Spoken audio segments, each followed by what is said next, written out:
عن أبي هريرة رضي الله تعالى عنه قال قال رسول الله صلى الله عليه وسلم لا تقوم الساعة حتى يقبض العلم নবীজি সাল্লাল্লাহু আলাইহি ওয়াসাল্লাম বলেন, ততক্ষণ পর্যন্ত কিয়ামত সংগঠিত হবে না যতক্ষণ না ইলম উঠিয়ে না নেওয়া হবে।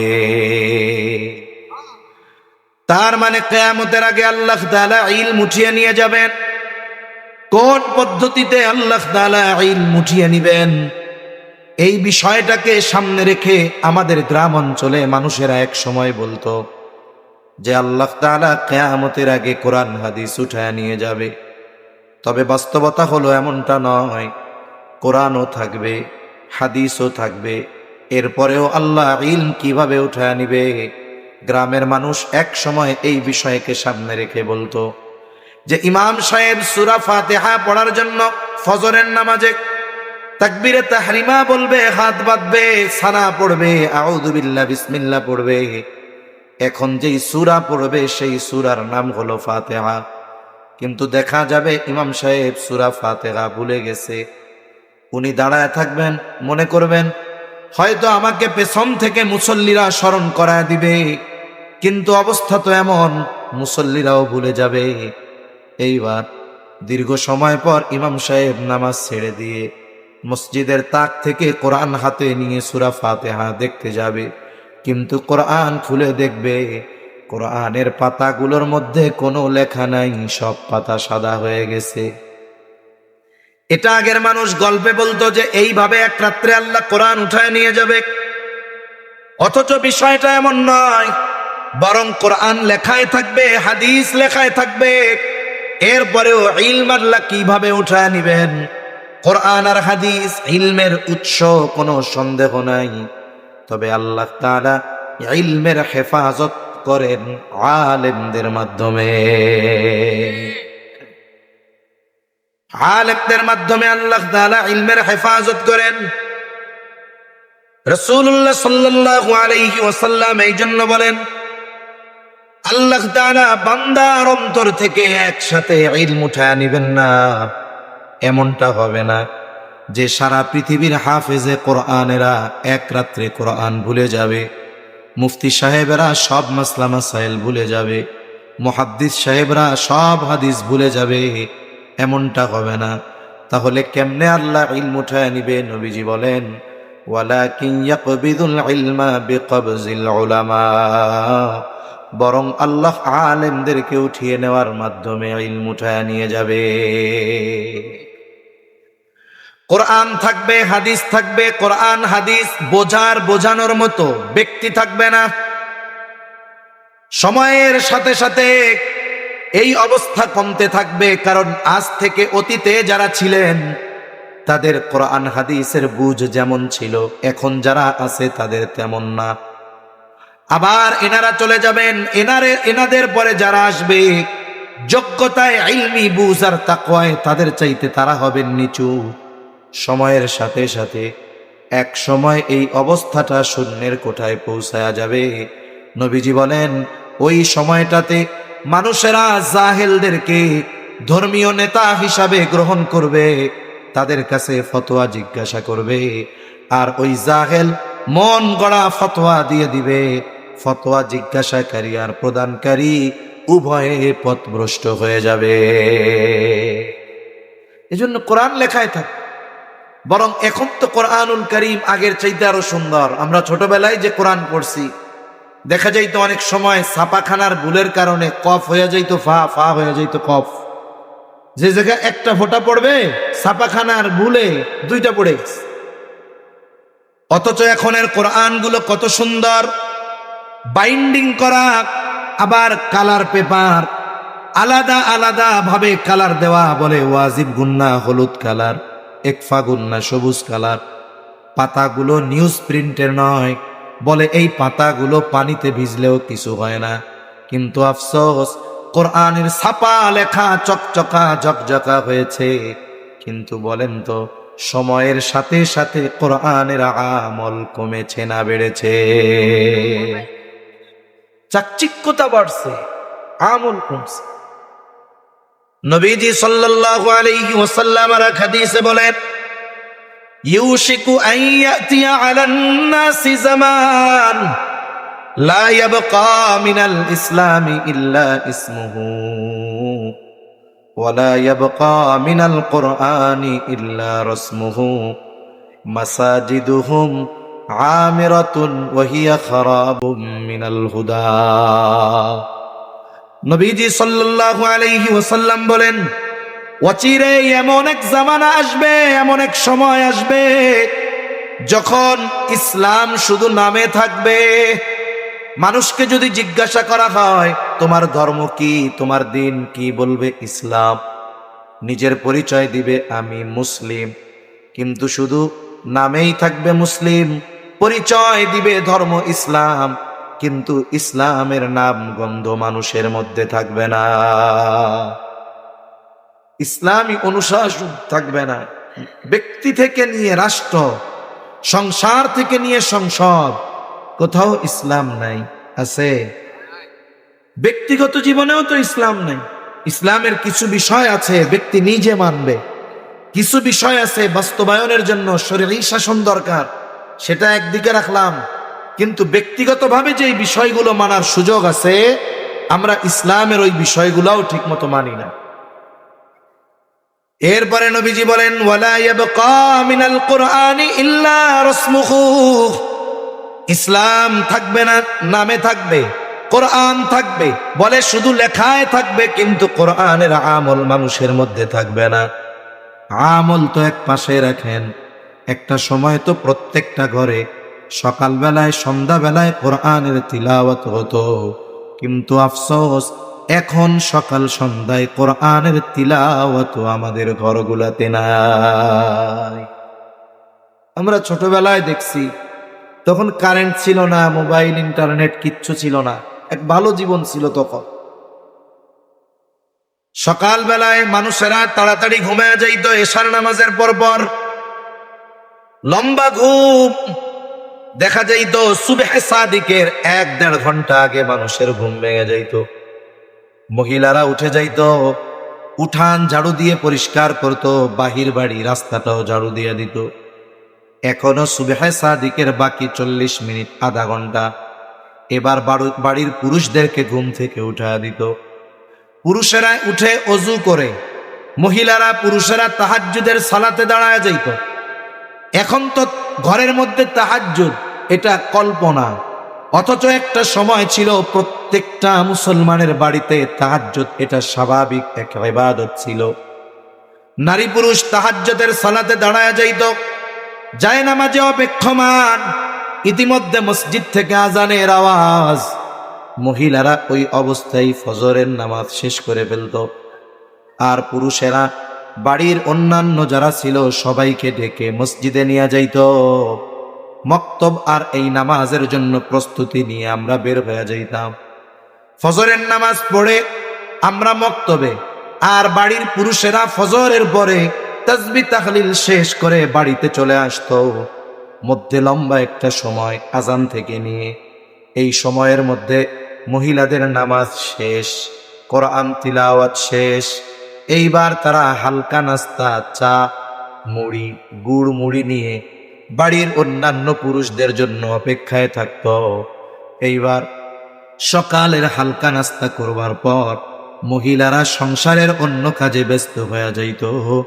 আর প্রতিটা পুরুষ কেউ বারান্দায়, কেউ বা কাচারি ঘরে কোরআন তিলাওয়াতের আমল শুরু করে দিত। প্রত্যেকটা মুসলমান বাড়িতে এই আমল ছিল এক সময়। পড়া শুদ্ধ হোক কিংবা অশুদ্ধ সেটা পরে, কমপক্ষে সকালবেলা শুরু হতো কোরআন তিলাওয়াত দিয়ে। কমপক্ষে কোরআনের আয়াতগুলার নিচে হাতটা চালাইতো। যখন পড়া শেষ হতো কোরআনটারে বুক কপালে চুমা দিয়া এরপরে আবার গিলাপে রাখতো। সন্ধ্যায় আবার নামাবে। কিন্তু আফসোস, সময়ের সাথে সাথে এই তিলাওয়াত এখন নাই। আফসোসের কথা, আমল নাই, তিলাওয়াত নাই, বলে ওই কোরআনের প্রতি আজমত আর মহব্বত না। অনেক বাড়িতে কোরআন এতদিন তাকে রইছে, এক সময় উই পোকায় কেটে দিছে, এবার আইনা মসজিদে কয় হুজুর ধরেন বাঁচান। আবার কতজন 15 বছর আগে মা মারা গেছে, বাবা মারা গেছে, কোরআন বাইর করছিল, ওই যে বেঁধে রাখছে বাইর করে না, অপেক্ষায় আছে মা মরলে বাইর করবে, আছে না নাই? আবার কত জায়গায় এমন দৃশ্য দেখার তিক্ত অভিজ্ঞতা হয়েছে, বলে মসজিদ কত সুন্দর, ফ্লোরটা মার্বেল করা, উপরে ঝাড়বাতি, হরেক রকমের ডেকোরেশন জিপসাম করা, মসজিদের মধ্যে এসি লাগানো, একেবারে চাকচিক্যতার অভাব নাই। নবীজি কেমন যেন 1500 বছর আগে এই কথাগুলোই বলেছেন, মাসাজিদুহুম আমিরাতুন হিয়া খারাবুম মিনাল হুদা, মসজিদগুলো হবে চাকচিক্যময় কিন্তু হেদায়েত শূন্য। এখনের মসজিদগুলো অধিকাংশ এরকম, দেখবেন এটা একটা কমার্শিয়ালের মতো, আজানের সময় মসজিদ খুলবে, নামাজের 15 মিনিট পরে বন্ধ, আর যদি কেউ আসে নামাজ পড়ার কোনো ব্যবস্থা নেই। আবার কিছু মসজিদে এমনটা দেখছি, এরকম চাকচিক্যময় মসজিদ, মসজিদের তাকে রাখা আছে কোরআন, মুসল্লিদের কোরআন পড়ার টাইম নাই, কারণ মসজিদ সাথে সাথে নামাজ শেষ বন্ধ হয়ে যায়, কোরআন তাকে থাকতে থাকতে ভুলা পড়তে পড়তে একটা সময় কোরআনের উপরে টিকটিকি তেলাপোকা পায়খানা করে রাখছে, কোরআন শরীফেরও যত্ন নাই, একটু গেলাপ পরাইতে পারে না, পরিচ্ছন্ন রাখতে পারে না, তাহলে কি হলো? বলে কোরআনের আমলও নাই, তিলাওয়াতও নাই, কোরআনের প্রতি আজমত মহব্বত নাই। তাহলে এগুলো লেখায় থাকবে, ওই যে আমল করানোর মতো মানুষেরা থাকবে না। ইন্নাল্লাহা ইনদাহু ইলমুস সাআহ, এক নম্বরেই আল্লাহ তাআলা বলেন নিশ্চয়ই কিয়ামতের ইলম একমাত্র আল্লাহ তাআলার নিকট। কিয়ামত কখন সংগঠিত হবে এর সুনির্দিষ্ট সময় দুনিয়ার কেউ জানে না, তবে কিয়ামত হবে এ ব্যাপারে কোনো সন্দেহ নাই, কারণ কিয়ামত সংগঠিত হওয়ার ওয়াদা দিয়েছেন আল্লাহ, আর এই ওয়াদার সত্যায়ন করেছেন সব নবী রাসূলগণ। এই যে দুনিয়াতে হাজারো অন্যায় অপরাধ পাপাচার, এই পাপাচার অথবা ভালো কাজ উভয়টার পূর্ণ প্রতিদান আল্লাহ তাআলা কিয়ামতের দিন দিবেন। আল্লাহ বান্দাকে ঠকাবেন না। দুনিয়াতে যারা ভালো কাজ করে, নেকের কাজ করে, দ্বীনি কাজ করে, দ্বীনের জন্য জীবন দেয়, এই মানুষগুলোর পূর্ণ প্রতিদান দুনিয়াতে দেওয়া সম্ভব নয়, আল্লাহ দিবেন, তবে কবে? ওই কিয়ামতের দিন। এজন্য আল্লাহ তাআলা বলেন ওয়া ইন্নামা তুওয়াফাউনা উজুরাকুম ইয়াউমাল কিয়ামাহ, আল্লাহ বলেন কিয়ামতের দিন তোমাদের দুনিয়ার কর্মের পূর্ণ প্রতিদান দেওয়া হবে। এই জন্য কিয়ামত প্রতিষ্ঠিত হবে, সংগঠিত হবে, এর ওয়াদা দিয়েছেন আল্লাহ। তবে কখন সংগঠিত হবে, এই সংগঠিত হওয়ার সুনির্দিষ্ট সময় একমাত্র যিনি জানেন তিনি কে? কিয়ামতের উপরে আমাদের সবার ঈমান আছে, বিশ্বাস আছে না নাই? তবে কখন সংগঠিত হবে এটা নবীজিও জানেন না, কখন সংগঠিত হবে এটা ফেরেশতাদের সরদার ওহীর বাহক জিবরাইল আলাইহিস সালামও জানেন না। আমাদের দেশে কিছু ভাইরা আছে, তারা বলে নবীজি আলিমুল গায়ব, নবীজি হাজির নাজির। আসলে তাদের অজ্ঞতা আর জানার কমতির কারণে বলে। নবীজি হাজির নাজিরও নয়, নবীজি আলিমুল গায়বও নয়। আলিমুল গায়ব হাজির নাজির আল্লাহ, আর নবীজি আলিমুল গায়ব না হওয়ার কারণে, হাজির নাজির না হওয়ার কারণে আমার আপনার নবীজির সম্মান বিন্দু পরিমাণও কমে যাবে না। প্রসিদ্ধ একটা হাদিস আছে, হাদিসের এক নাম হলো হাদিস জিবরিল, আর এক নাম হলো উম্মুস সুন্নাহ। হাদিসে জিবরিল নাম হওয়ার কারণ হলো নবীজি সাল্লাল্লাহু আলাইহি ওয়াসাল্লামের কাছে সাহাবায়ে কেরামের উপস্থিতিতে জিবরাইল আলাইহিস সালাম এসেছেন। এজন্য হাদিসের নাম হলো হাদিসে জিবরিল। আসার উদ্দেশ্য হলো সাহাবায়ে কেরামকে দ্বীনের মৌলিক বিষয়গুলো শিক্ষা দেওয়া। এই জন্য হাদিসের আরেক নাম হলো উম্মুস সুন্নাহ। এই হাদিসের মধ্যে জিবরাইল আলাইহিস সালাতু ওয়াস সালাম অনেকগুলো বিষয়ের প্রশ্ন করেছেন আমার আপনার নবীজিকে। নবীজি প্রশ্নগুলোর জবাব দিয়েছেন। প্রশ্নগুলোর মধ্যে একটি প্রশ্ন ছিল আখবিরনি আনিস সাআহ, কিয়ামত কখন সংগঠিত হবে। প্রশ্ন করতেছে রূহুল আমিন, জবাব দিচ্ছেন রহমাতুল লিল আলামিন। প্রশ্ন করতেছে ওহির বাহক, জবাব দিচ্ছেন ওহির ধারক। এই প্রশ্নের জবাবে নবীজি বলেন মাল মাসউলু আনহা বিআলামা মিনাস সাইল। কিয়ামত কখন হবে এই ব্যাপারে নবীজিকে প্রশ্ন করা হলো। নবীজি জবাব দেন এই ব্যাপারে যাকে প্রশ্ন করা হয়েছে তিনি প্রশ্নকারীর চাইতে বেশি জানেন না। তার মানে কেমন যেন নবীজি বলেন, ভাই জিবরিল, কিয়ামত কখন হবে এই ব্যাপারে তুমিও যা জানো আমিও তা জানি। তার মানে কিয়ামত কখন সংগঠিত হবে এর সুনির্দিষ্ট সময় তোমার যেমন জানা নাই আমারও তেমন জানা নাই। নবীজি সাল্লাল্লাহু আলাইহি ওয়াসাল্লামও জানেন না কিয়ামত কখন সংগঠিত হবে। তবে নবীজি আমাদেরকে কিয়ামতের কিছু আলামতের কথা জানিয়ে দিয়েছেন। আমি আপনাদের খেদমতে একটা হাদিস পাঠ করেছি, যেই হাদিসের মধ্যে নবীজি সাল্লাল্লাহু আলাইহি ওয়াসাল্লাম 6টি বিষয়ের কথা বলেছেন। কয়টা বিষয়? একটু জোরে কন্যা, কয়টা? 6টি বিষয়ের কথা নবীজি বলেছেন। শুধু তাই না, নবীজি বলেন এই 6টি বিষয় যতক্ষণ সংগঠিত না হবে ততক্ষণ পর্যন্ত কিয়ামত সংগঠিত হবে না। এই 6টা বিষয় আমরা অল্প সময়ের মধ্যে জানব। 2 নাম্বার, নবীজি বলেন ওয়াতাকসুরাজ জালাজিলু, কিয়ামতের আগে জালজালা ভূমিকম্প বেড়ে যাবে। ভূমিকম্প বাড়বে। 21 শতাব্দীতে ভূমিকম্প বেড়েছে, এটা ভূতত্ত্ববিদদের কথা। কেন ভূমিকম্প হয়?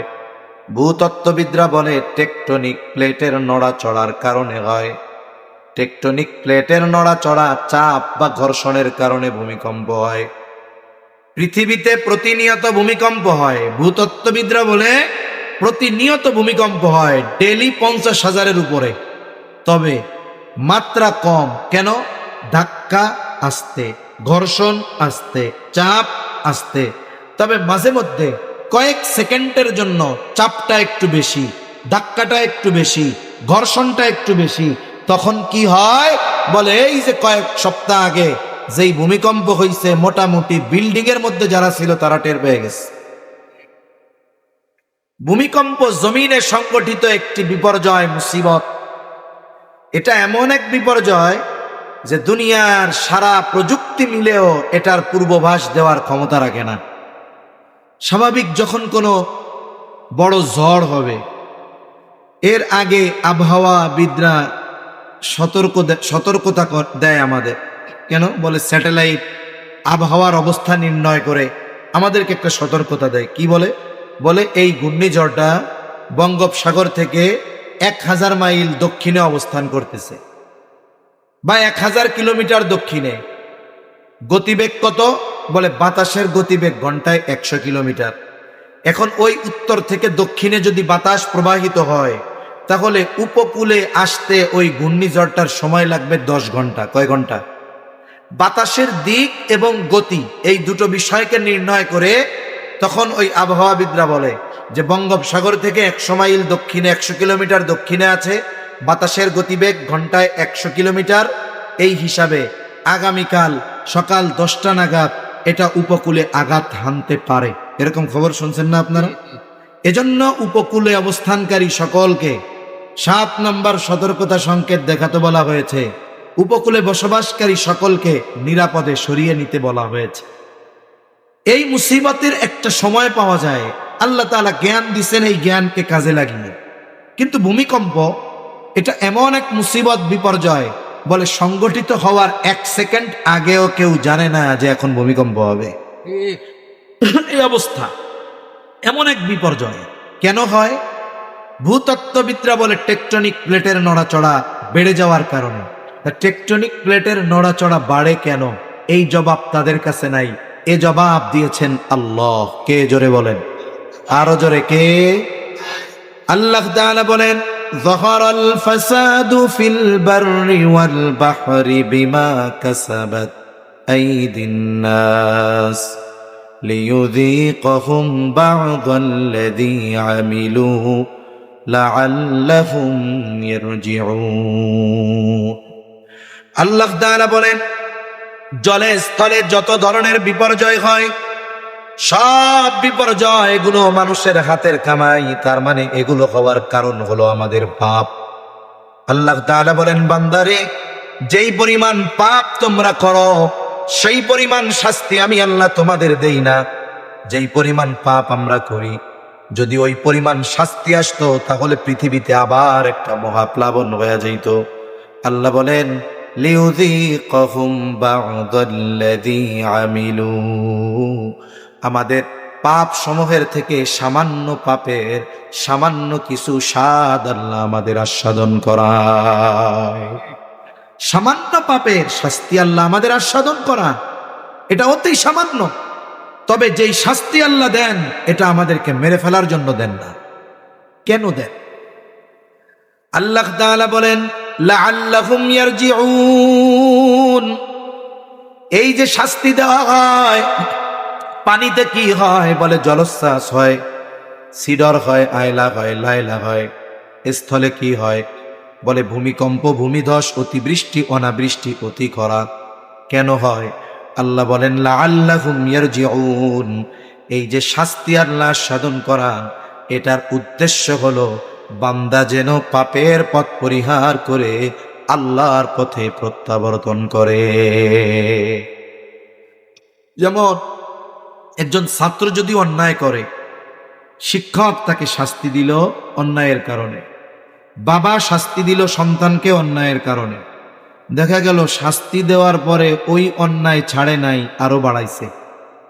ওই অন্যায় এখনো ছাড়ে নাই, আরো বাড়ছে। বলেন তো, পরবর্তীতে ওই অন্যায়ের কারণে শাস্তির মাত্রা আগের চাইতে কম হবে না বেশি হবে?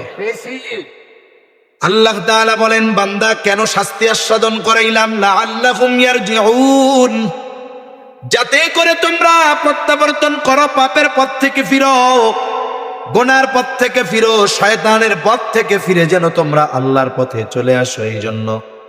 কিন্তু বলেন তো, 5.7 মাত্রার ভূমিকম্প হয়েছে, কি অবস্থা!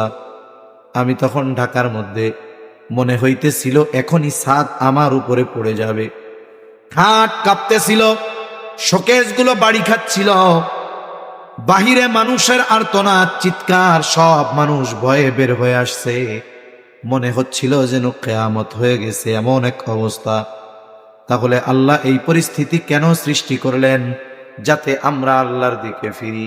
এখন বলেন তো, এই ভূমিকম্প তো হলো, কিন্তু আমাদের মসজিদগুলাতে ফজরের নামাজে মুসল্লি বেড়েছে নাকি?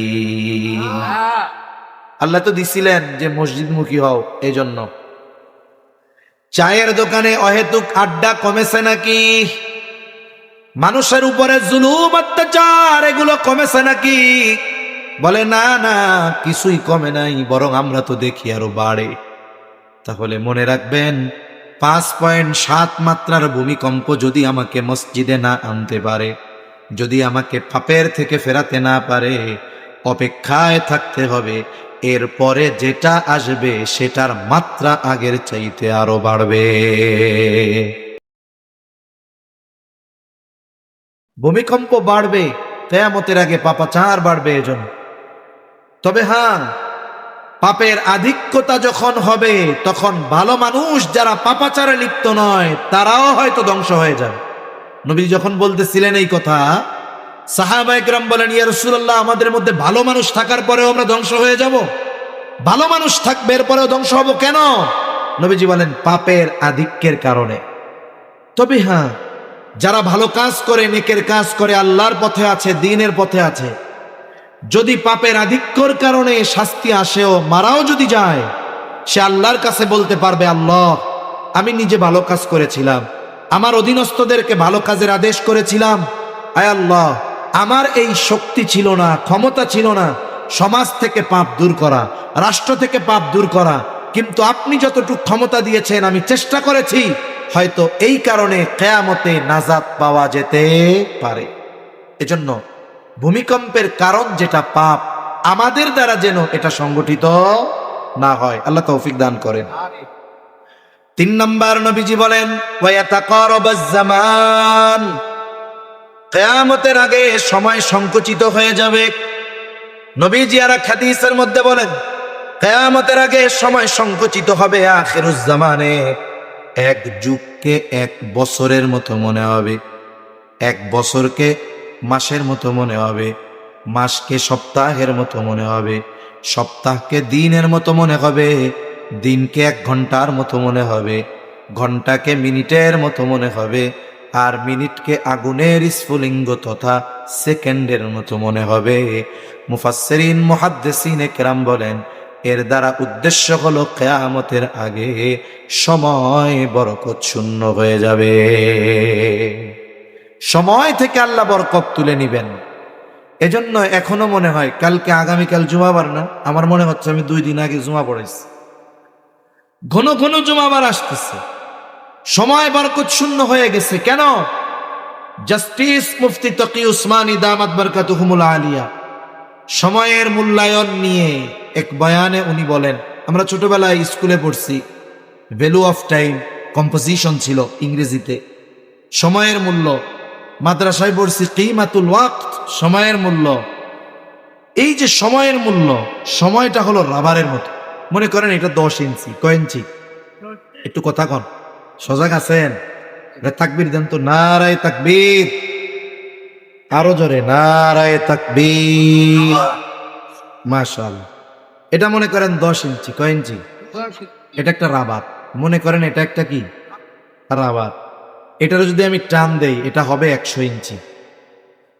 100 ইঞ্চি হইল, কিন্তু এটা কি রাবার থেকে স্বর্ণ হবে না রাবারই থাকবে?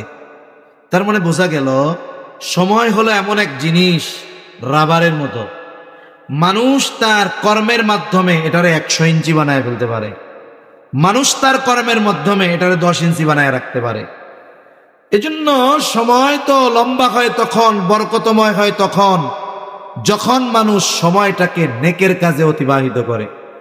মানুষ যখন ভালো কাজে সময় অতিবাহিত করে, তার ব্রেন বলে যে হ্যাঁ সময়টা খুব ধীরে ধীরে যাচ্ছে, সময়টা খুব কি যাচ্ছে? ধীরে ধীরে যাচ্ছে। এটা আপনি পরীক্ষা করবেন, সবাই পরীক্ষা করবেন, যে কোনো ভালো কাজে দেখবেন সময় যায় আস্তে আস্তে। তারপর আমি একটা উদাহরণ দিব। আচ্ছা, মনে করেন আপনাদের মসজিদে ফজরের নামাজে ইমাম সাহেবের স্বাভাবিক সময় লাগে নামাজে 10 মিনিট। কয় মিনিট? 10 মিনিট। ইমাম সাহেব যদি দীর্ঘদিন থাকে, মোটামুটি মুসল্লিরা ইমামের অ্যাটিটিউড সম্পর্কে মোটামুটি জানা হয়ে যায়, ওনার ব্যক্তিগত সম্পর্কেও জানে, নামাজ কোন ওয়াক্তে কয় মিনিট লাগে, মুনাজাত কদ্দুর লম্বা করে সব জানে, স্বাভাবিক টাইম। আর মুসল্লিদের সামনে ঘড়িও থাকে, অনেক সময় মুসল্লি হয়তো হিসাবও করে যে হ্যাঁ 5:50 ফজরের নামাজে দাঁড়াইছে, প্রথম রুকুতে যায় উনি 5:54, তারপরে সব মিলিয়ে নামাজ শেষ হয় 6টায়। ইমাম সাহেব চিন্তা করছে আজকে বৃহস্পতিবারের রাত, একটা আমল আছে যে বৃহস্পতিবার জুমাবার রাত্রে সূরা সাজদা আর সূরা দাহার, প্রথম রাকাতে সূরা সাজদা, দ্বিতীয় রাকাতে সূরা দাহার, 2টা সূরা, সর্বমোট 5 পৃষ্ঠা। অন্যান্য দিন ইমাম সাহেবের 10 মিনিট লাগে। কেন? উনি অন্যান্য দিন 10 মিনিট লাগার কারণ হলো উনি ফজরের নামাজে 2 পৃষ্ঠা তিলাওয়াত করে, প্রথম রাকাতে 1, দ্বিতীয় রাকাতে আরেক। ওই হিসাবে ওনার 5:54 প্রথমবার রুকুতে যায়, কিন্তু আজকের সূরা প্রথম রাকাতে কয় পৃষ্ঠা? 3 পৃষ্ঠা, দ্বিতীয় রাকাতে 2 পৃষ্ঠা। এখন আজকে তো 54 বেজে গেছে, হুজুর তো রুকুতে যায় না, আর টান টুন দিয়ে থামারও কোনো ভাব বরাদ্দ নাই, 54 থেকে যখনই 55 বাজে ইমাম সাহেবকে মুসল্লিরা সিগন্যাল দেওয়া শুরু করে দেয়। কোন তো কিভাবে দেয়? এটা একটা জাতীয় সিগন্যাল। এ ব্যাপারে আমি এদেশে কোনো ইখতিলাফ পাই নাই, সবাই বলছে এটাই সিগন্যাল। এখন 55 পার হয়ে 56, 54 হয়ে গেছে, 55 হয়ে গেল, 56 হয়ে গেল, মিনিট 2টা বেশি লাগে গেল। এখনো কেন রুকুতে যায় না? এবার একজন না, পুরা মসজিদ ধইরা শুরু করছে। ইমাম সাহেব চিন্তা করে, হায় রে, আমারে আর ওরা এই আমল করতে দিবে না, কি হয় না হয়, আল্লাহু আকবার। এখন উনি নামাজ শেষ করলেন, অন্য দিনের চাইতে মনে করেন ওনার 5 মিনিট বেশি লাগছে। এখন 15 মিনিট লাগলো, 5 মিনিট বেশি লাগলো। এই 5 মিনিট উনি কি কোনো অহেতুক কাজে ব্যয় করেছেন? ইমানের পরে সবচাইতে গুরুত্বপূর্ণ যেই আমল নামাজ, এই নামাজের মধ্যে উনি ব্যয় করছেন শ্রেষ্ঠ ইবাদত, যেখানে আল্লাহর সাথে বান্দার সরাসরি কথোপকথন হয়। টাইম লাগছে কয় মিনিট বেশি, অথচ মুসল্লির মাইন্ড কি যে অনেক সময় লাগতেছে, এজন্য সে অধৈর্য হয়েছে, কাশাকাশি শুরু করে দিছে। ঠিকই এই মুসল্লি 6টার সময় নামাজ শেষ করে বের হয়ে ওই পাশে 4 দোকানে বসছে। এই যে বসছে ফজরের পর, এক বসায় উঠছে 11টায়। কয় ঘন্টা? জোরে কন না, কয় ঘন্টা? অথচ 5 মিনিটে কাশাকাশি জান বের হয়ে যাচ্ছে। 5 ঘন্টা পার হওয়ার পরে বলে, ভাই কথা কিন্তু শেষ হয় নাই, জুম্মার টাইম হয়ে যাইতেছে, জুমার পরে এসে বাকি কথা কমুনে। কয় ঘন্টা গেছে? চোখের পলকে, কষ্টও লাগে নাই। এই 5 ঘন্টা সময় বরকত শূন্য, এজন্য দ্রুত তার সাথে চলে গেছে।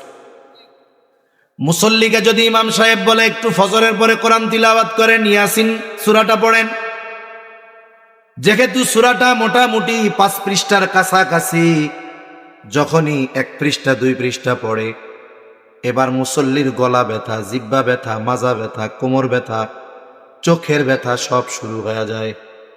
এইবার সূরা ইয়াসিন 5টা পৃষ্ঠা শেষ করতে পারে না, 3 মিনিটের মাথায় উঠে চলে যায়। বলে, আমার মুরব্বী আর যুবক ভাই, কেউ মোবাইল শরীফ, কেউ টেলিভিশন শরীফ সামনে নিয়ে যখন বসে, মাজাও ব্যথায় না, কোমরও ব্যথায় না, চোখও ব্যথায় না, এক বসায় এক দেখায় 6 ঘন্টা চলে যায়, কষ্ট হয় না।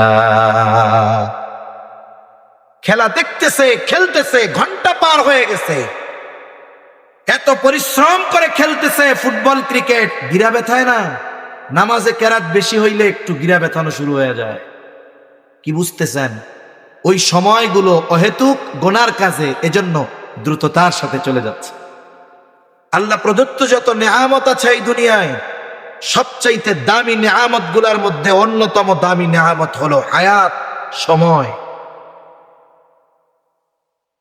মানুষ মারা যাবার পরে কথা বলে, রাসূলুল্লাহ সাল্লাল্লাহু আলাইহি ওয়াসাল্লাম বলেছেন, কথা বলে তবে দুনিয়ার মানুষ শুনতে পায় না। যদি শুনতে পাইতো তাহলে ভয়ে দাফন কাফন করা বাদ দিয়ে দিত। আমরা শুনি না, কিন্তু শোনেন কে? আরো জোরে বলেন না কে? এক ধরনের মানুষ এক এক ধরনের কথা বলে। যেই মানুষগুলো হায়াত কাজে লাগায় নাই, পাপের কাজে অতিবাহিত করে দিয়েছে, ওই মানুষগুলাও ওই মরার পরে হায়াতের মূল্য বোঝে, কিন্তু করার কিছু থাকে না। তখন আল্লাহর কাছে বলে, ফায়াকুলা রব্বি লাউলা আখখারতানি ইলা আজালিন করিব ফাআসাদদাকা ওয়া আকুম মিনাস সালিহিন। ওই মানুষগুলো মারা যাওয়ার পরে বলে, ও রব, আমাকে যদি কিছু সময়ের জন্য অবকাশ দেওয়া হতো, লাউলা আখখারতানি ইলা আজালিন করিব ফাআসাদদাকা ওয়া আকুম মিনাস সালিহিন। ও রব, দুনিয়ার ওই হায়াতে সম্পদ দিয়েছিলেন, সদকা করতে পারি নাই, এবার যদি একটু যাইতে দেন সদকা করব। দুনিয়ার ওই হায়াতে ভালো কাজ করি নাই, পাপাচার আর অনাচারে হায়াত নষ্ট করে ফেলেছি। ও রব, যদি এবার একটু যাইতে দেন, ওয়া আকুম মিনাস সালিহিন, আমি সৎ কর্ম করে সৎ কর্মশীলদের অন্তর্ভুক্ত হয়ে যাইতাম। বলেন তো, ওই ব্যক্তি যত দরদ, যত আবেগ, আর যত মায়া নিয়ে আল্লাহ তাআলার কাছে ফরিয়াদ করুক না কেন, আল্লাহ তাআলা ওই ব্যক্তিকে একটা সেকেন্ডের জন্য দুনিয়ায় আসতে দিবে নাকি? একটু চিন্তা করা দরকার আমাদের, যে সবচাইতে আফসোস করবে ওই লোকগুলো হায়াতের ব্যাপারে। কি করলাম এই হায়াত, কিভাবে কাটিয়ে দিলাম এই হায়াত? এমন এক দামি নেয়ামত, সম্পদ, টাকা পয়সা হায়াত থাকলে উপার্জন করা যায়, কিন্তু বলুন তো হায়াত না থাকলে টাকা উপার্জন করার সুযোগ আছে? সারা পৃথিবীর সব সম্পদ দিয়ে যদি কোনো মানুষের চেষ্টা করে যে আমি 10টা মিনিট হায়াত কিনবো, কেনা সম্ভব? জোরে বলেন সম্ভব? সম্ভব নয়। অথচ হায়াত যদি থাকে টাকা পয়সা উপার্জন করা সম্ভব। তা হাজার হাজার কোটি টাকার মালিক যারা, এরাও 500 টাকা খরচ করার আগে 5 বার ভাবে। এখন বলুন তো ওই 1000 কোটি টাকার চাইতে হায়াতের দাম কম না বেশি? তাইলে টাকা খরচ করার সময় এত হিসাব হয় যে কোন কাজে খরচ করতেছি, হায়াত খরচ করার সময় হিসাব করার দরকার আছে না নাই? এজন্য আমরা হায়াত ভালো কাজে কাটাবো, তাহলে হায়াতে বরকত দিবেন কে? জোরে বলেন কে? কেননা এই হায়াত, এই সময়গুলোও কিয়ামতে আল্লাহর কাছে আমার আপনার পক্ষে অথবা বিপক্ষে সাক্ষ্য দিবে। সেজন্য সম্মানিত উপস্থিতি, কিয়ামতের আগে সময় বরকত শূন্য হয়ে যাবে, নিকটবর্তী হবে, এই কারণে যে পাপাচার, অহেতুক গুনার কাজগুলো বাড়বে। 4 নম্বরে নবীজি বলেন ওয়াতাযহারাল ফিতান, কিয়ামতের আগে ফিতনা প্রকাশ পাবে। এখানে উদ্দেশ্য দাজ্জালের ফিতনা। নবীজি সাল্লাল্লাহু আলাইহি ওয়াসাল্লাম জানায় দেন এই উম্মতের জন্য সবচাইতে কঠিন ফিতনা হলো দাজ্জালের ফিতনা। উম্মতের প্রতি নবীজি বড় রহম দিল, আমল শিখিয়ে দিয়েছেন। নবীজি বলেন জুমার দিন সূরা কাহাফ যে তিলাওয়াত করবে, আল্লাহ তাআলা তাকে দাজ্জালের ফিতনা থেকে হেফাজত করবে। এখন একজনের পুরা সূরা মুখস্থ নাই, তার জন্য 10 আয়াতের সুযোগ আছে। নবীজি বলেন যে ব্যক্তি জুমার দিন 10 আয়াত তিলাওয়াত করবে সূরা কাহাফের, আল্লাহ তাকে দাজ্জালের ফিতনা থেকে হেফাজত করবে। এখন মুসল্লি 10 আয়াতও পড়তে পারে না। ওই মুসল্লি যদি ইমাম সাহেবকে বলে হুজুর সূরা কাহাফের ফজিলতের কথা শুনলাম, আবরার ভাইও মনে হয় একটু বলছে, আবরার ভাইও বলছে, আমার হলো আরেকটা কথা বলা মূল উদ্দেশ্য, এই জন্য বলতেছি যে আপনি মুসল্লি পারেন না পড়তে, আপনি ইমাম সাহেবকে যদি বলেন হুজুর কোরআন শরীফ দেখাও পড়তে পারি না, মুখস্থও নাই, এখন আমলটা তো করা দরকার, পারি না, তো আপনি একটু তিলাওয়াত করে শোনায় দেন 10 আয়াত, 1 মিনিট 1.5 মিনিট লাগবে। কোন মসজিদের ইমাম সাহেব আছে যে মুসল্লি যদি আবদার করে সেই মুসল্লিরে বলবে যে না না 6 বছর ধরে বেতন বাড়ায় না, আবার সূরা কাহাফ শুনতে আইছে? এটা বলবে? কইব? কইব না। কিন্তু মুসল্লি যদি বলে ইমাম সাহেব আরো খুশি হবে। কেন? আমরা যদি যখন দেখি যে মসজিদে কাতারের সংখ্যা বাড়তেছে, মুসল্লিদের আমল বাড়তেছে, আল্লাহর কসম আমাদের অন্তরে ভালো লাগে, আমাদের মনে ভালো লাগে যে হ্যাঁ আমার মুসল্লির আমলের প্রতি আগ্রহী। ইমাম সাহেব স্বতঃস্ফূর্ত ভাবে মুহাব্বতের সাথে আপনাকে শুনিয়ে দিবে। 1 সপ্তাহ 2 সপ্তাহ 5 সপ্তাহ 10 সপ্তাহ শুনতে শুনতে এক সময় আপনি হাফেজ হয়ে যাবেন। এখন এই আমলটা বুজুর্গানে দিন বলেন অতি জরুরি আমল। কেন? দাজ্জাল তো আসবে, দাজ্জাল আসার আগে আরো অনেক ফিতনা আসবে, এর মাধ্যমে দাজ্জাল আগমনের ক্ষেত্র প্রেক্ষাপট তৈরি হবে। এই ফিতনাগুলোও বড় বড় ফিতনা। বুজুর্গানে দিন বলেন ওই সময়ও যারা সূরা কাহাফের আমল করবে ইনশাআল্লাহ, যেই আমলের মাধ্যমে আল্লাহ বান্দাকে দাজ্জালের মতো বড় ফিতনা থেকে হেফাজত করবে, বান্দা যদি ওই আমল অব্যাহত রাখে, দাজ্জাল আগমনের আগে যত ফিতনা আসবে ইনশাআল্লাহ এই আমলের বরকতে আল্লাহ ওই সমস্ত ফিতনা থেকে আমলকারীকে হেফাজত করবে। একের পর এক ফিতনা কিন্তু আস্তে আস্তে আসতেছে, এজন্য আমরা এই আমলটা খুবই গুরুত্ব দিয়ে করব। কোন কয় নাম্বারটা কইছেন? ইনশাআল্লাহ। কয় নাম্বারটা কইছেন? তালে তালে কইছেন নি? মানে তালে তালে ইনশাআল্লাহ বলছেন না দিল থেকে? আমি দিলের থেকে বললাম, চেষ্টা সর্বোচ্চ করব, তৌফিক আল্লাহ তাআলা। 5 নাম্বার নবীজি বলেন ওয়াতাকসুরাল হারাজ, কিয়ামতের আগে হত্যাকাণ্ড বেড়ে যাবে। এই কথা যখন নবীজি বললেন, সাহাবায়ে কেরাম বলে, ইয়া রাসূলুল্লাহ, আমরা তো প্রতি বছর যুদ্ধের ময়দানে হাজার হাজার মুশরিকদের হত্যা করি, এটা কি হারজ? নবীজি বলেন, না, এটা হারজ নয়। হারজের পরিচয় হলো ওয়াহুয়াল কাতলুল কাতাল, এটা পারস্পরিক হত্যাকাণ্ড। নবীজি বলেন, এক প্রতিবেশী অপর প্রতিবেশীকে হত্যা করবে, চাচা ভাতিজাকে হত্যা করবে, মামা ভাগিনাকে হত্যা করবে, তার মানে হারজ মুসলিম কর্তৃক অমুসলিমদের হত্যা অথবা অমুসলিম কর্তৃক মুসলমানদের হত্যা নয়, বরং হারজ হলো মুসলমানদের মধ্যে অভ্যন্তরীণ সংগঠিত হত্যাকাণ্ড। গোটা দুনিয়াতে মুসলমানেরা মাজলুম, কারো সন্দেহ আছে? এটাও যেমন বাস্তব, পক্ষান্তরে এটাও বাস্তব। যদি গোটা পৃথিবীতে দৈনিক 100 মুসলমান কাফেরদের মাধ্যমে হত্যার শিকার হয়, এর বিপরীতে দেখা যাবে গোটা পৃথিবীতে প্রতিদিন 1000-এর উপরে মুসলমান হত্যার শিকার হয়েছে আর এক মুসলমানের হাতে। তাহলে আমরা মাজলুম ঠিক, কিন্তু কাফেররা আমাদের যত হত্যা করে তার চাইতে আমরা আমাদের নিজেদের বেশি হত্যা করি। কিয়ামতের আগে অবস্থা এমন হবে যে যাকে হত্যা করা হবে সে জানবে না কেন আমাকে হত্যা করা হলো, যারা হত্যা করবে তারাও জানবে না কেন এই বেটারে হত্যা করলাম। আজকে তো বেঁচে থাকা কঠিন, মরে যাওয়া সহজ হয়ে গেছে, ঠিক কিনা বলেন? আপনি যদি একটু মুখ খুলি, মানুষের কথা বলি, মানবতার কথা বলি, দেশের পক্ষে কথা বলি, ইসলামের পক্ষে কথা বলি, দুর্নীতির বিরুদ্ধে বলি, ইসলাম বিদ্বেষীদের বিরুদ্ধে বলি, ভারতীয় আধিপত্যবাদের বিরুদ্ধে যদি বলি, তাহলে আমার জন্য বেঁচে থাকা কঠিন, মরে যাওয়া সহজ। যেমনটা হলো আমাদের হাদি ভাইয়ের ব্যাপারে। দুনিয়া থেকে চলে গেছে, কিন্তু কোটি কোটি মানুষের হৃদয়ের দোয়া সে পেয়েছে। আমি মনে করি সে সফল, সে ব্যর্থ না, সে মারা গিয়েও সফল, সে ইতিহাসের এক অংশ হয়ে গেছে। অথচ চিন্তা করে দেখুন, আজকে এই মানুষটার জীবনের নিরাপত্তা নাই। যারা হকের পক্ষে বলতেছে, দেশের পক্ষে বলতেছে, দেশের সার্বভৌমত্বের পক্ষে বলতেছে, ইসলামের পক্ষে বলতেছে, এদেশে তাদের বেঁচে থাকা কঠিন হয়ে যাচ্ছে, ঠিক কিনা বলেন? এ হত্যাকাণ্ড সময়ের সাথে সাথে বাড়তেছে।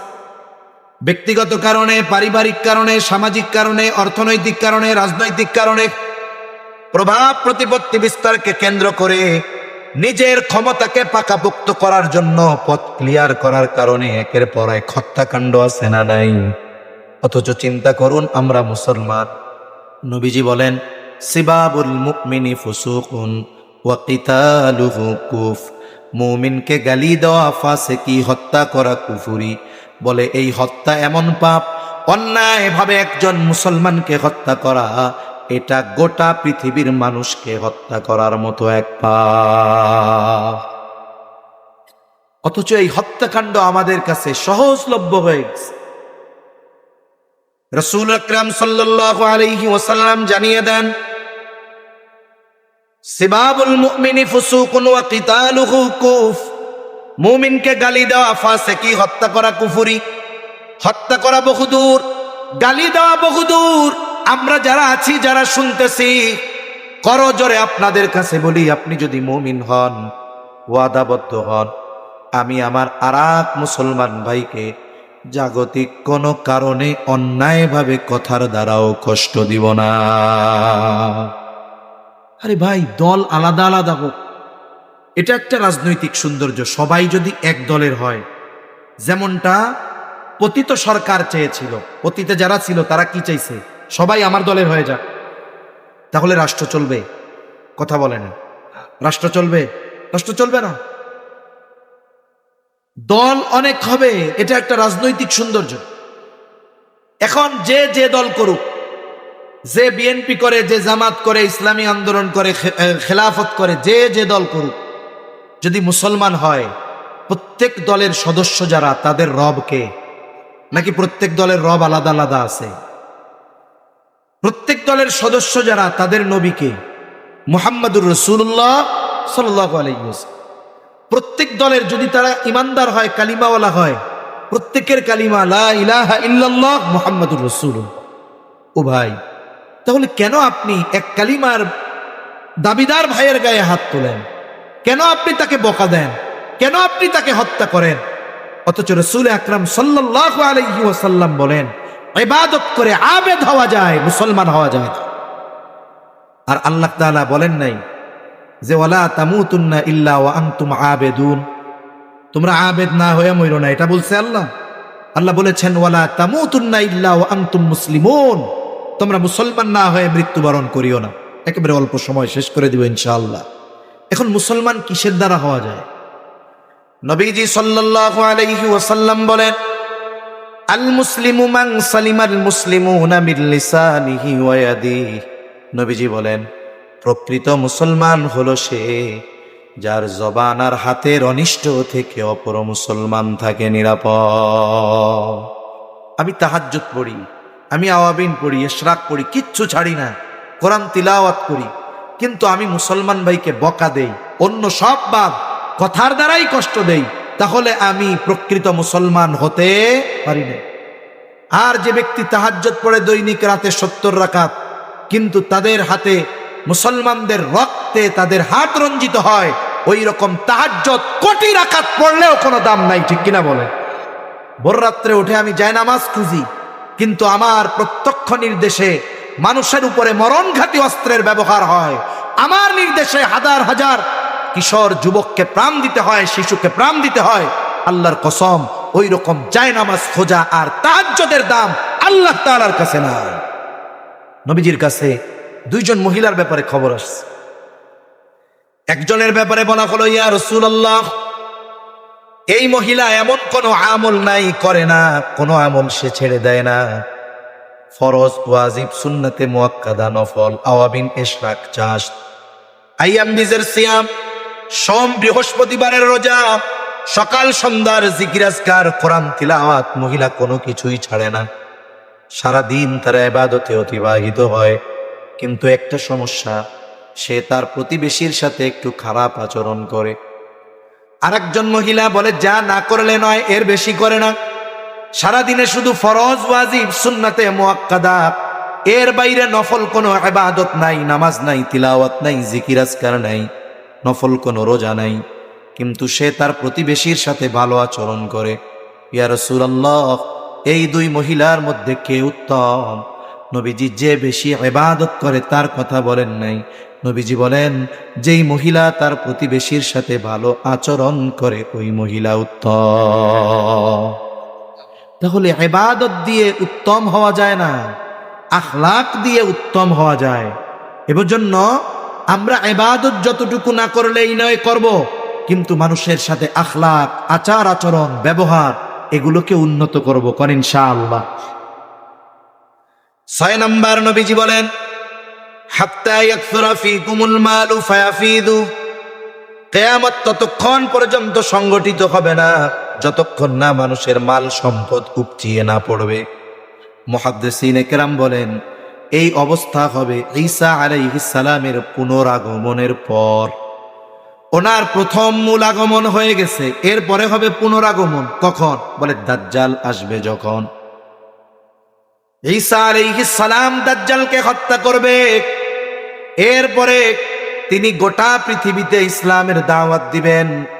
ওনার উপরে এক কিতাব নাজিল হয়েছিল, যেই কিতাবের নাম হলো ইনজিল, কিন্তু তিনি ইনজিলের দাওয়াত দিবেন না, উনি খ্রিস্ট ধর্মের দাওয়াত দিবেন না, তিনি কোরআনের দাওয়াত দিবেন, ইসলামের দাওয়াত দিবেন।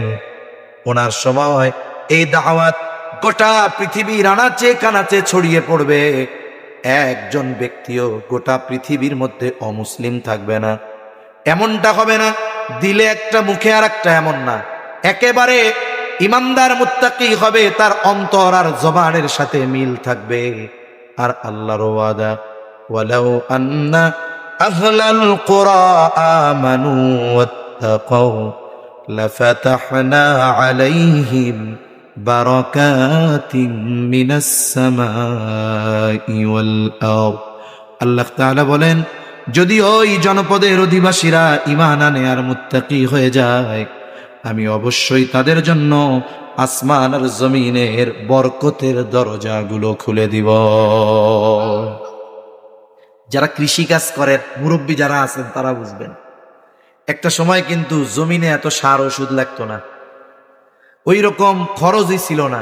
জিজ্ঞাসা করতাম কি করতেন, কয় সিজনের সময় যে সময় বৃষ্টি দরকার বৃষ্টি হইতো, যতটুক দরকার ততটুক হইতো, বেশি হইতো না। এবার আমরা যাইতাম লাঙ্গল দিয়া সইসা সুন্দর মতো ধান লাগায় আসতাম, মধ্যে একটা নিড়ানি দিতাম আর পুরা 3 মাস পর্যায়ে ধান কেটে বাড়ি নিয়ে আসতাম, কোনো খরচ নেই। কিন্তু এখন কত খরচ। কৃষিকাজ যারা করে সিজনে ধানের দাম, বলে হুজুর যা খাটছি সব ফাও, সমানে সমান, খরচ যা হইছে তা উঠছে, কিন্তু কায়িক পরিশ্রম যেটা হয়েছে এটা ফ্রি, এটার কোনো মূল্য পাই নাই। তা আসমান জমিনের বরকতের দরজা আল্লাহ খুলে দেবে। আর এখন কি হয় জানেন, বলে যে সময় হওয়ার দরকার না বৃষ্টি ওই সময় বেশি হয়। স্বাভাবিক অতীতে হইতো কি, বলে ফসল কাটার সময় বৃষ্টি হইতো না, ওই সময় বৃষ্টি কম হইতো না।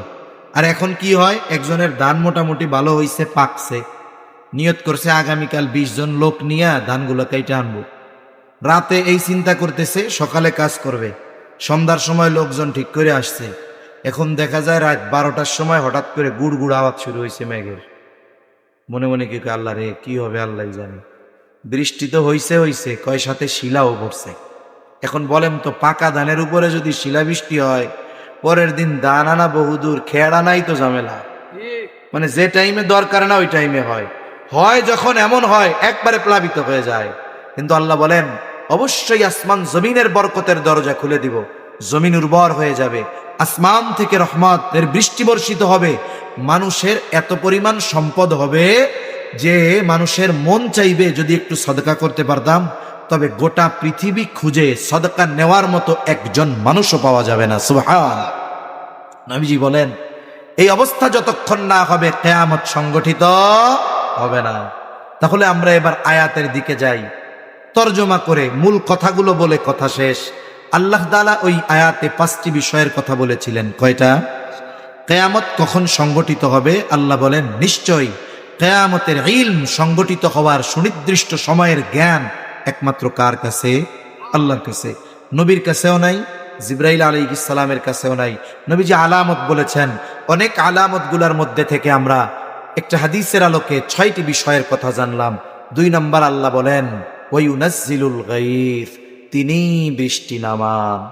মেঘ হলে বৃষ্টি হয় না, মেঘ হলেই বৃষ্টি হয় না, তিনি বৃষ্টি নামান। অনেক সময় আমরা দেখি গোটা আকাশ কালো মেঘাচ্ছন্ন হয়ে গেছে, মানুষ চিন্তা করতেছে কাম সারছে, আজকে যে বৃষ্টি নামবে হাঁটু পানি হয়ে যাবে। কিন্তু একটু পরে কি দেখা গেল, একেবারে পরিষ্কার, বৃষ্টির ফোঁটাও পড়েনি। অথচ অনেক সময় এমন হয় গোটা আকাশে কোথাও মেঘ নাই, এমন নামা নামছে শুকনা জায়গায় মাজা পানি। হয় কি হয় না? তাহলে বৃষ্টি কি মেঘের জন্য হয় না আল্লাহ দেয়? আল্লাহই বৃষ্টি নামান। ওয়ায়ালামু মা ফিল আরহাম, মায়ের গর্ভে ছেলে না মেয়ে এটা দুনিয়ার কেউ জানে না, জানে কে? আর একজনে বলবে হুজুর বলে কি, আমি দেখি নাতি হওয়ার 2 মাস আগে জানছি এটা ছেলে হবে। না না গো, আপনি জানছেন কখন? যখন আল্লাহ তাআলা আপনার নাতিকে মায়ের পেটে একটা আকৃতি দিছে। কিন্তু আপনার নাতি কি একবারে পোলা হইয়াই বাপের থেকে মার পেটের মধ্যে গেছে নাকি? কি গেছিল? বলে একটু শুক্রকীট।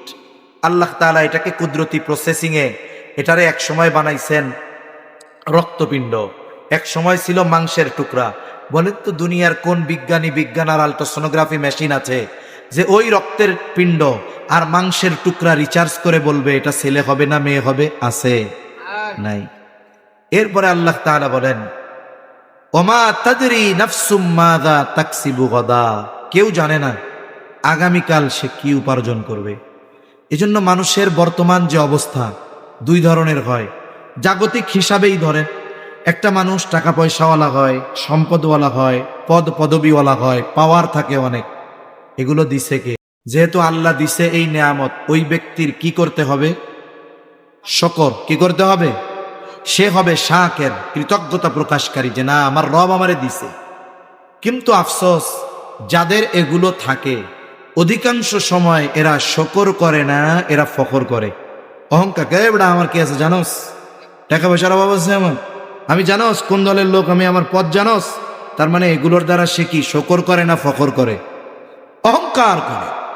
কিন্তু ও কি জানে যে আগামী দিন এই পরিস্থিতি তার থাকবে কি থাকবে না? জোরে বলেন জানে? মানুষ তো কত প্রসেসিং করে সাজায়, প্রশাসন তার, সেনা নৌ বিমান বাহিনী তার, ডিজিএফআই তার, এনএসআই তার, সব রাষ্ট্রীয় যত প্রতিষ্ঠান আছে সব তার। সে যখন রান্না হচ্ছিল, যেই খাবার দুপুরে খাবে, যখন টেবিলে পরিবেশন করা হচ্ছিল, একটু পরে খেতে বসবে, সে কি জানতো এই খাবার আমার নসিবে নাই?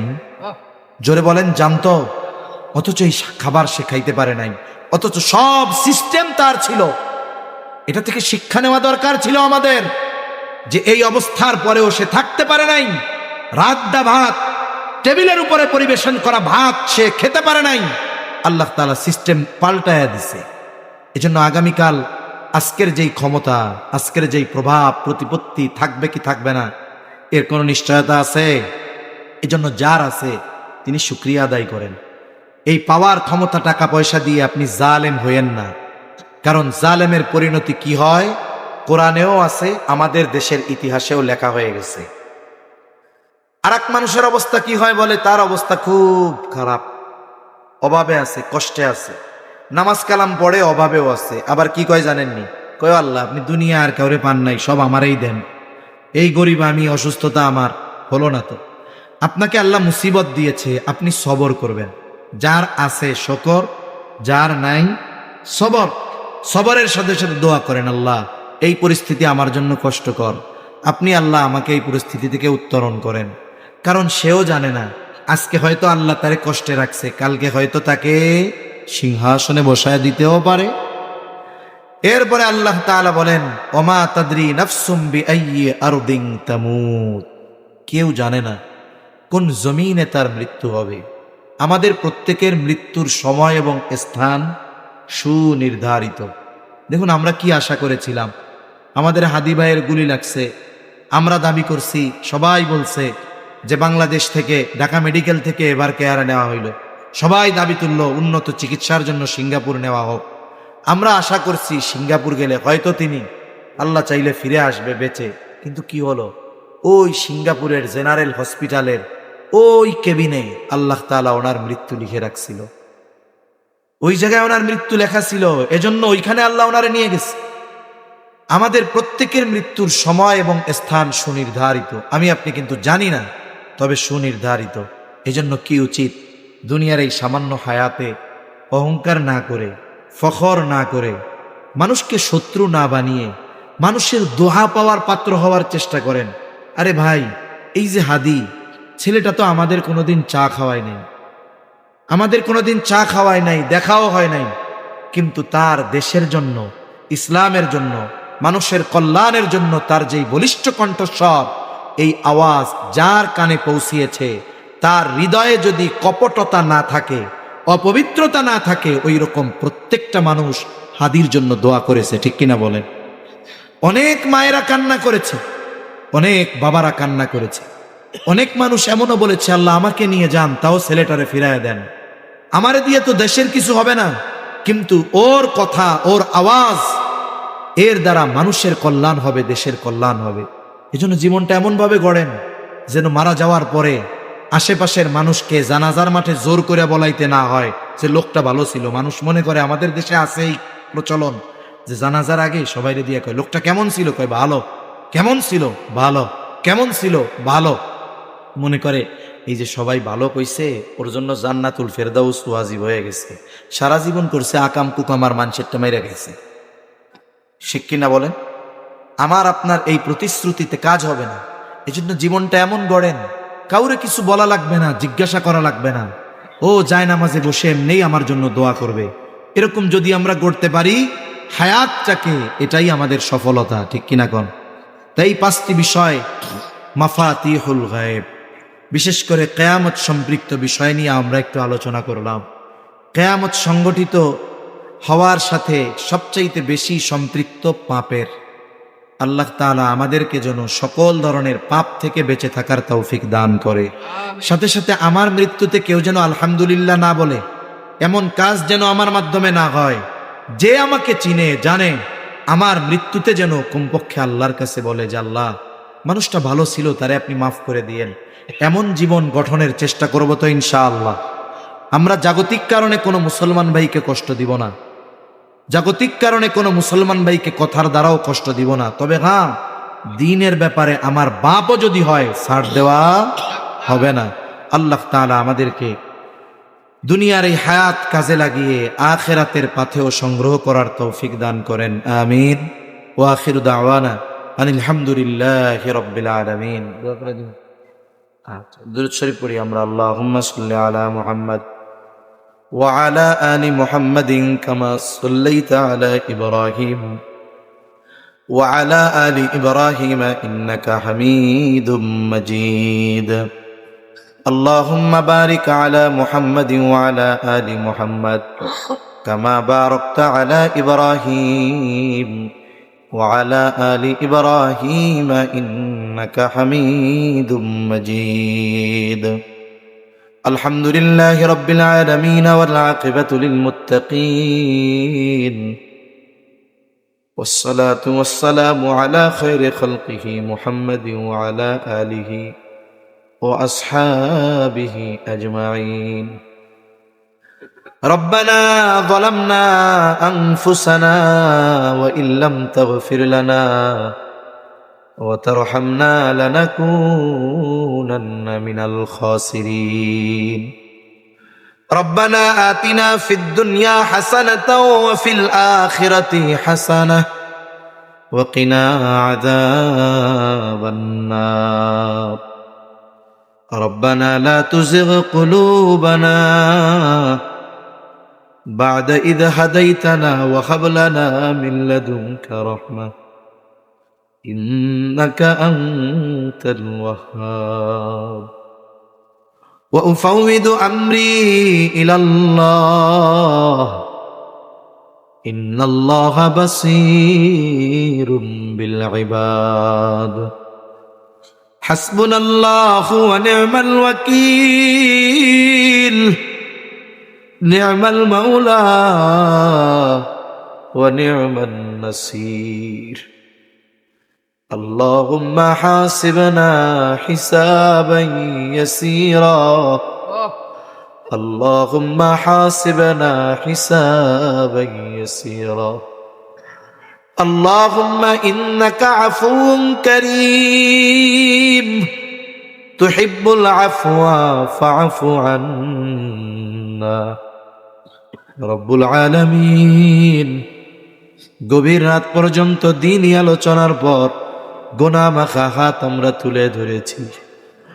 আয় আল্লাহ, যে যেখান থেকে হাত উঁচু করেছে আমাদের বিগত জীবনের সব ধরনের গুনাহগুলো আপনি মাফ করে দেন। আয় আল্লাহ, আমাদের আত্মীয় স্বজন দেশ বিদেশে যে যেখানে আছে মাফ করে দেন। যারা দুনিয়া ছেড়ে চলে গেছে আল্লাহ মাফ করে কবরগুলো জান্নাতের টুকরো আপনি বানায়া দেন। রব্বুল আলামিন, পাশে কবরস্থান, কত মানুষের আত্মীয় স্বজন মা বাবা শায়িত আছে আল্লাহ, সকল কবরবাসীর কবরগুলো জান্নাতের টুকরো বানায়া দেন। আমিন। আশেপাশে যত কবরস্থান আছে সকল কবরগুলো জান্নাতের টুকরো বানায়া দেন। আয় আল্লাহ, যারা অসুস্থ আছে সুস্থতা দান করেন আল্লাহ। খাস করে মালিক জুলাই বিপ্লবের অন্যতম এক ব্যক্তি, আয় আল্লাহ, সকলের প্রিয় হাদি ভাই জালেমের গুলিতে দুনিয়া থেকে বিদায় নিয়েছে আল্লাহ। ওনার শাহাদাতের তামান্না ছিল মালিক, ওনাকে আপনি শাহাদাতের মর্যাদা দান করে। রব্বুল আলামিন, উত্তম বিনিময় পরিবারকে দান করেন। আয় আল্লাহ, ওনার পরিবারকে ধৈর্য ধারণের তৌফিক আল্লাহ দান করেন। রব্বুল আলামিন, খাস করে তামাম দুনিয়ার মুসলমানদের মধ্যে ঐক্য দান করেন।